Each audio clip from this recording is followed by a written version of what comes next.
Hawkeye's got a Disney store in his sights. Here's your look at the Diamond Select, Marvel Select, Hawkeye Special Collector's Edition action figure, Disney exclusive.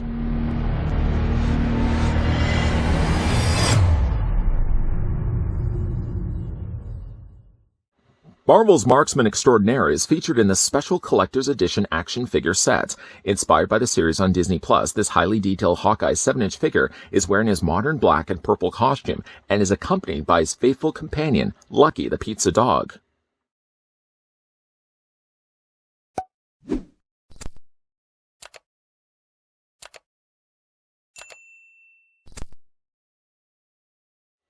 Planning to spend some more time with this marksman in a second. First, though, I'd like to thank the folks over at Diamond Select that did take the time and provide the Disney Store exclusive or Disney exclusive Hawkeye that we could have a look at in this video. Following up to that, secondly, we're going to bring in the ruler. Of course, you guys are going to be curious to see how tall the figure stands. And Hawkeye, Disney exclusive Hawkeye, stands 7.5 inches in height, or about 19 centimeters tall. Hawkeye here is actually a re-release and repaint to the previously released Diamond Select Fraction Hawkeye. The original figure, while sharing the same body as this one, never a figure unfortunately I did pick up, but the original Fraction Hawkeye notably had the blonder hair and resembled the way that Hawkeye would look from the comics. Even though this is sharing the same body, this one actually, the Disney exclusive, is more to look like the way he looks in the Disney Plus Hawkeye series and what Jeremy Renner would be wearing. That would also explain why, unlike the original Fraction Hawkeye that would have had blonde hair, this one actually more resembles Jeremy Renner's hairstyle, more that darker brown. We're going to look at that more in a second. Starting though, having a look at the accessories that come included with Hawkeye, he comes included with Lucky the Pizza Dog. Lucky the Pizza Dog. Love the fact that they include this. While the dog, unfortunately, this little tiny pooch doesn't have any posability to speak of, he makes up for it more than enough in the fact that they've sculpted it right down to the actual fur itself. Really nice the way that they've sculpted that. He seems like a pretty happy dog, too. Good dog. You can see the tongue is sticking out, and even underneath the tongue, sort of been blanketed by the tongue, you can see little individual canine teeth have been painted in there. He does have, of course, his collar piece on there as well. And nice coloring even on the under area of the dog. They haven't painted in the pads, but other than that, I mean, I can't be a stickler for dog pads. A really nice little rendition of Lucky the Pizza Dog. Doesn't come included, sadly, with any pizza, but I'm sure you probably could find yourself something small of an accessory to come for action figures. Put a little pizza in his mouth. Maybe the pizza time Spidey. You could also even put the pizza in his mouth. So he gets actually Lucky the Pizza Dog. That's a nice little touch. The figure also comes included with a crossbow. The crossbow, if you are missing, say, this part, for example, just check back to the figure. It's actually holstered onto the side of his leg. But the crossbow consists of two parts, the main actual firing part of the crossbow, and then the actual bow part that sits just inside the little canal here. You really do want to be careful when you're putting it in there, and you may ask yourself, well, why did they even take the time to make it as two separate pieces? As surely, you're probably going to be losing that. Don't call me Shirley, by the way. Doesn't seem like they've actually painted in a bow, an actual arrow, I should say, in there. Other than that, I mean, it's a nice little crossbow. And the reason why, again, they've actually made it two separate pieces is that you can actually take the figure, move his arm out of the way. You want to get his arm out of the way, of course. And then you can take the actual main gun part of the crossbow. Would you still consider that a gun? I'm going to go ahead and assume yes. And then you can take the bow end of it, and there's a little slot right next to the holster that this slides then into place. So everything stays nicely out of the way. When I went back to the packaging initially, when I first took the figure out, I thought I may have lost this piece, but then realizing it was already holstered on the side of his leg. So if you go looking for it, it's not in the packaging, it's just holstered on the side of his leg. Putting the figure down, the figure also comes included. Put him down for a second. He comes also included with a compound bow. Whenever I look at a compound bow, the first thing I always think of is the second issue Storm Shadow that had the hood, where he was actually a member of G.I. Joe and not Cobra. Always think of crossbows, specifically the compound crossbow, to go along with Storm Shadow. It's been nicely painted. It's all basically just black. I'm assuming, if anything, they probably may have just molded this all in black plastic. You can see that two of the strands are already molded together. I don't know if that's intentional or not. This one is still free and able to roam on its own. But these two, as you can see, look like they've been molded, either melded and molded out of the press like this, or they may have been painted together like this, or maybe they're just supposed to be like this all along. The crossbow can fit into his hand, or what you can also do as well, if you prefer to display him with the crossbow. One thing I also found as well, you can take this and take the compound bow, and you can just slide it on the back, sort of just resting along the top of the quiver. A good place to store it if you wanted to get it out of the way. Figure also comes included. Just put the figure back down here. I keep picking the figure up and putting it back down. Figure also comes included with a suitable hand for drawing back the bow. In fact, you can actually take the bow, and you can see how it pulls back. There is enough give, at least it's a soft enough plastic. I wouldn't certainly recommend pulling this too far back for the risk that it could potentially break these. But yeah, you do have a suitable hand for pulling back this. And you can also use that same said hand for taking any one of the arrows and slotting it in between the fingers. There's just enough space, not really much to work with, that you can take then the little arrows and sort of guide them in between the fingers. I may, in fact, need to even just widen this a little bit further. It almost looks like I think they're molded all together, but I think you can probably just get enough of a job going here that you kind of rest the arrow against it and just hope that it doesn't fall off. Speaking of arrows, though, the figure comes included with several arrows. I'm going to go ahead and pick these up and hopefully not drop any of them.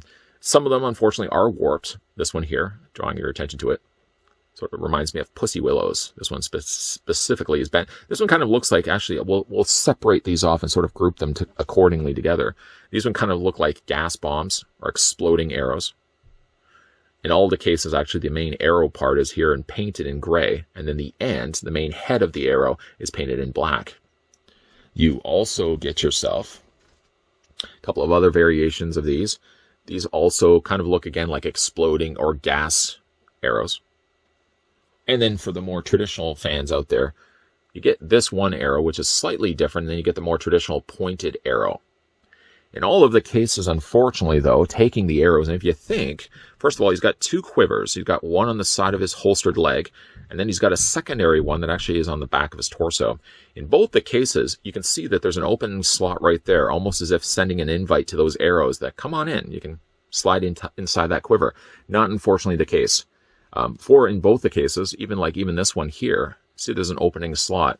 Try your best to take one of those arrows and slide them in. There's not enough clearance that I've been able to find. You may be able to do it this way, but still the same result is going to be the same outcome. You're just not going to be able to get those arrows in. Even like the top quiver, for example, even though it's a bigger opening, still can't fit those in. I guess you could try to take the more pointed arrow. Maybe you might have the most luck with that. But even like trying to guide that in, it feels like there's a lot of resistance. And I don't want to push this too far to the point where I actually can't remove the arrow at all. So I think I'm instead just going to leave them off. It would be nice to be able to actually store them on the quivers in both the cases. I just can't do it. Just can't fit them in there. The last accessory involves, first of all, looking at the stock head sculpt, getting him out of the packaging. This, of course, is Hawkeye wearing his glasses, stating, I'm sure, the obvious. Nicely sculpted hair. Again, using that original fraction Hawkeye figure. The original figure would have been all blonde. This one, of course, closer to Renner's hair coloring. It's not quite brown even. It's almost more of a darker gray. Happens to the best of us. The figure does also have a swappable head sculpt, which really, of the two, I actually like this one a lot more. This one, for some reason, reminds me of Johnny Cage from Mortal Kombat. Look at me making all these comparisons to other things. Whereas I like this one. I like, first of all, that you can see his eyes. I like, second of all, the fact that you got the bandages against the bridge of his nose and also across his eyebrows. So you see he's been busy. If to change the head out, all you have to do is just hold onto the torso and wiggle this back off the ball joint. It can be difficult, and if you have any difficulty, by the way, doing any of the things that I'm just doing right now, just feel free, first of all, to heat this in hot water. You can also take yourself a hairdryer. I have done it enough times. I feel like I'm not going to have too much of an issue putting this head in place. Saying that, though, of course, now I'm having some difficult time getting this in place. But yeah, you can use yourself. I've already done it once, but I guess the plastic has cooled and maybe the socket wasn't wide enough. Go ahead and pop this onto his neck and you can change out the head. Decided to step away from the table just for a second and re-dip the head into hot water. I thought already doing it was more than enough, but I guess being the fact I already put this head sculpt back onto the figure because this is the head sculpt that it started with, I guess during that time the plastic had hardened again and it became a difficult task of trying to put the head back into place. For the time being, and I think for the rest of displaying this figure, I'm going to stick with this head sculpt anyways, as I think it is the better of the two. I'm fine for glasses on figures' head sculpts, but shades especially, where they're just painting in black, I feel is such an easy way out. This head sculpt really gives an opportunity really for Diamond Select to shine by sculpting in not only eyes, the bandages, but also getting in there and being able to paint the eyeballs. We really don't get that effect at all by keeping the shades on the figure's head sculpt. It's a fine head sculpt, but I'm going to stick with this one for the rest of this and moving forward when it comes to displaying the figure. Spinning it around so you can see it. It's a little rough down below at the bottom of its chin. It kind of looks like he's got blemishes, for example. Other than that, though, it's a nice looking head sculpt. Darker the hair is than the original Fraction Hawkeye we got before, done in a more blonder hairstyle. And also the same thing can also be said for the costume. Same figure body, of course. But the original Fraction Hawkeye had the colors slightly changed here. This was actually more resembling, mentioned already, the Disney Plus Hawkeye series. So you have like the purple sleeves, which the purple doesn't quite meld and blend with the purple that's on the front of his chest. I don't mind it, but I think it probably would have made more sense to color match the front chest piece, purple, to the side of his arms. Again, I don't mind it, but I think maybe sticklers might be more to point out that, yeah, the colors maybe should be a little bit more accurate. The rest of his body isn't so much black as it reads to me kind of very much a dark, even adding another one, dark gray. One good thing, at least, about making the body a darker gray, not a stark black, is things like the quiver, the straps that are around his chest, for example, and his shoulders, the belt, for example, and even the side holster stand out a lot more than if they had just painted everything in black. Sometimes everything comes together, and after a while, it sort of just blends all in together because the belt is the same color as the body, the holster is the same color as the body. Breaking it up like this and making the body more of a darker gray really works well to have things like this stand out more. As you can see, he's got several pockets on his belt here. The side quiver, still a bit disappointed really that the quiver and the quiver on the back, neither of them actually can house any of the arrows. So you're pretty much, when you're getting a figure like this, you're going to have to get yourself a small little baggie, which I really have for a lot of my figures that have tiny little accessories. I put them in these little tiny Ziploc bags. Probably going to have to do that with the arrows, because if I don't, whatever I'm not displaying with the figure most likely will be lost. Sculpting on the pants is nice. You got the natural drape that pants would be on fabric. And then, of course, you've got the boots down below with peg holes on the undersides of his feet. So yeah, if you did want to use a display stand, even though really Hawkeye doesn't come included with one, you can easily use a display stand and put this figure in a more interesting pose than just simply just having him standing there. Pizza dog or not, standing there does get a little bit boring. I would definitely use a display stand. I just kind of wish that the Marvel Select figures could come included with display stands. Thinking outside the idea that collectors, of course, picking these figures up for themselves, really want to get into really creative ways of displaying these figures. And really for Hawkeye right now, short of actually just having his legs slightly tilted and moved, you're really not going to be able to do much in the way of creative posing unless you make use of a display stand. Let's go ahead and talk about the articulation on Hawkeye now that we've changed out the head here. The head is on a ball joint. More specifically, it's a dumbbell ball joint. So you've got a ball joint here. You can't see it. You would have to use X-ray vision to be able to see it. It's right at the base of the neck. And then you've got a ball joint right at the top here. This allows for additional movement when it comes to the head. The head can look down, and it can look up, and back and forth. And, of course, it can rotate all the way around. As for the arms do come out at a 90-degree angle. Not the most comfortable thing to get going, just because he's got such large shoulders. You really, when you are moving these out, at least I found moving these out, there's a lot of tension, a lot of friction doing it. But, yeah, you can pull off a 90-degree angle bend on the figure's arms. The arms, of course, following to that, can rotate all the way around. Figure does have a bicep swivel. Figure has only, sadly, a single hinge on the elbow. I kind of wish that the figure could have had a double hinge on the elbow, especially if you were one to pose this figure where you wanted to have it look as if he's drawing one of his arrows back from his quiver. You can't really do that because the figure only possesses a single hinged elbow. Still, though, the hand does rotate all the way around, moving further with his articulation, hinges back and forth. Figure has an upper torso ball joint. You really don't get a lot of mileage, though, to be fair, when it comes to these ball joints. I mean, you can bring them forward to about there. And I guess you could say that that's more than enough. And you can also arch it back. But that's as far back as you can really get it. And, of course, it can also sway back and forth, too, and rotate. As for the lower torso, he has a waist swivel. And at least the belt is a separate piece. I mean, yeah, it's a bummer that it has to shift around on you all the time. But at least when it comes to moving things back and forth, nothing is permanent. Nothing is married to the body where it is going to be stuck in place. It's going to restrict the articulation of the figure. If you have it riding up, for example, just all you have to do is push it down. It's interesting, though, that when you lift it up, they've even taken the time to actually sculpt a button. I'm assuming that's a fly. Could just be the way they've sculpted the pants. As for the legs do split out. You're going to have a lot of things sort of getting in the way. You're going to have the holster on the side for one thing, and then you're going to have the quiver on the other. But at least, again, you can shift this up if you find things are getting in the way for you. The legs go forward. The legs go back. There is a swivel about a third of the way up the thigh. There's a cut swivel right there. Figure has a double hinge on the knee. Figure has articulation in the boot, which was just a little tight. You can move the feet up and down this way. And also there's an ankle pivot. I like the look of this one. I haven't yet had a chance to really check out the new Hawkeye series. I've got the gist of it so far, and I've seen enough trailers. For me, I don't get as much into the Disney Plus series, and I really should. I mean, I guess it's an expansion to the Marvel universe and gives you the opportunity to kind of see some things going on behind the scenes when the big feature films aren't running. I do like the color scheme of this one quite a bit.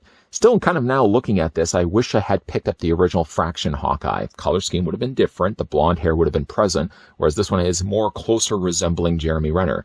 I like the accessories that came included with it. Still bummed that the arrows can't fit anywhere on the figure's body. Sure, they tease you with the idea that the quivers are on the side of his leg and on the back of his torso with slots that seem available, and yet, unfortunately, you just can't get any one of the arrows that come included with the figure to actually go in there. I think because I never owned the original Fraction Hawkeye that Diamond Select released earlier is probably why I feel this figure is very refreshing. I like the look of this particular Hawkeye. I don't feel like my opinions would necessarily have changed, having already had the Fraction Hawkeye, but being that they are really using the same mold, it's just a preference of paint more than anything else. The original Fraction Hawkeye, of course, is based on the way he looks in the comics with the blonder hair and slightly different color costume, whereas this one is colored more to look the way that Jeremy Renner looks in the Disney Plus Hawkeye series. It doesn't necessarily have to have the likeness of Jeremy Renner, more just inspired by the Disney Plus series. All the accessories, as far as I know, are going to be the same carryovers from that original figure release, including Lucky the Pizza Dog. I love the fact that they've included the dog. The dog is a Staction figurine. It's sort of an accompanying accessory to go along with Hawkeye. It doesn't sadly have any articulation, which I guess is okay because it's really just, again, an accompanying piece to go along with the figure. The figure has two different head sculpts. I prefer myself to go with the one that has the bandaged bridge of his nose and the bandaged eyebrow. I just think it has more personality going for it. I know there's tons of figures out there that are designed on characters that have glasses or wearing shades. Shades are always a difficult thing because unless they're wearing glasses where you can see their eyes underneath it, glasses, it seems sometimes so quick just to paint it all black and call it a day. Whereas this one, actually swapping out the head sculpt to having the actual eyes being visible, I feel like there's a lot more personality on this head sculpt than the one that originally came with the figure when you take him first out of his plastic prison. A great looking release figure, tons of accessories. Sadly, the arrows that he comes included with, while he does come with a lot of them, there's really no place that you can actually store them on the figure. I know I sort of showed you in this review. I mean, the arrows don't hold well in his hand. And to be fair, even though there's open areas, almost a place to park your car in the actual quivers on his back and on the side of his leg, there really isn't enough space to slide any one of the arrows in there. I probably could fit maybe the pointed arrow in there, but I'd really have to fight it to get it in there. I'd probably have even more of a harder time to get it back out. What do you guys think, though, of the Disney exclusive Hawkeye? Being, of course, that it is a Disney exclusive means it's going to be a little harder to come by than the more widely released Fraction Hawkeye. This one you're probably going to have to go to like a Disney store. If there is still Disney stores in your area, I know a lot of them have closed down. Or you may have to order it directly off of Disney, or even also go the route of picking this up through eBay. There's always that option as well. A big thank you once again to the folks over at Diamond Select that did provide the sample of the Disney exclusive Hawkeye with a slight change of paint to the original Hawkeye that we got before. If you guys are new to this channel, you're enjoying the content that you're seeing, make sure you hit that subscribe button. You can as well turn on the bell notification so you're getting those friendly reminders of whenever new videos are going to be popping up.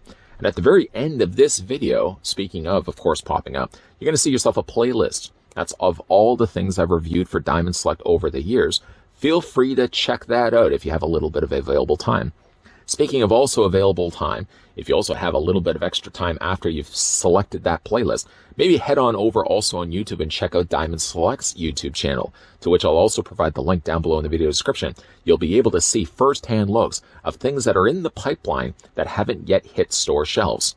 Good way to check out what's up and coming from Diamond Select.